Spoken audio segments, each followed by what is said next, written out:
भक्त हमेशा अपने भक्ति के बल पर भगवान को ग्रहण करता है। भगवान भी बिना भक्त के शून्य होते हैं। भाव के बस में है भगवान, अभगत के बस में है भगवान, अभगत भगवान के बस में है। ब्रह्म क्या है? ये नारायण की एक महान शक्ति है।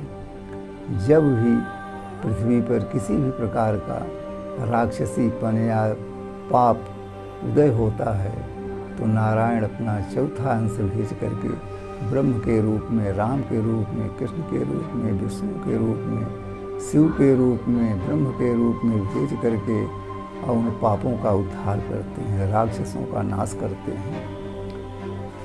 त्रेता में भगवान राम लंका का राजा रावण उसके साथ प्रेम करते हुए भी उसे मुक्ति प्रदान कर दिया।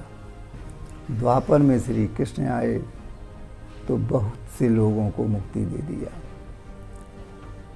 इसलिए हमारा आपका ये धर्म है कि भगवान की भक्ति करें।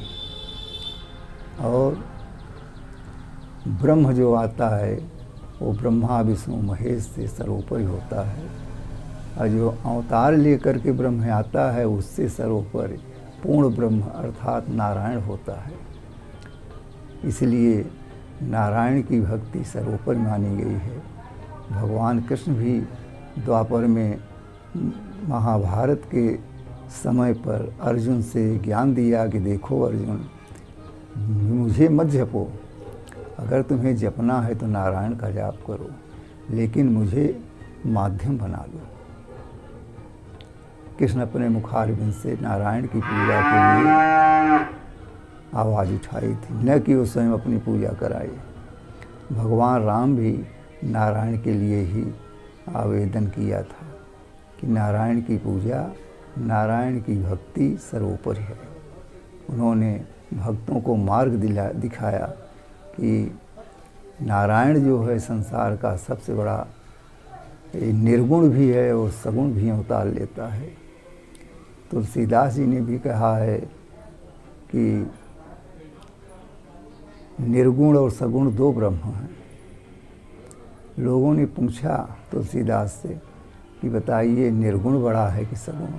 उन्होंने कहा, हमारे भाई पक्ष लिया तुलसीदास ने सगुण का, और उन्होंने सगुण को ही सर्वश्रेष्ठ माना, राम को ही सर्वश्रेष्ठ माना।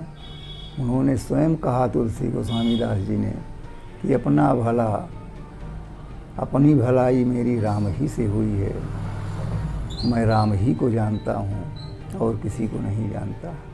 कसम भी खाए शिव का कि मैं शंकर साख सुराख कहूँ, जब कछु जीव गरव सुगरव रे।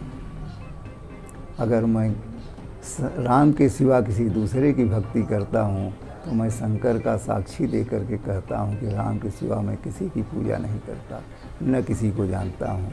मेरा आराध्य देव राम ही है। इसलिए भक्तों को भगवान का भजन पूजा करना अति आवश्यक है, और इसी के साथ भगवान सब भक्तों का कल्याण करते हैं भजन और पूजा से।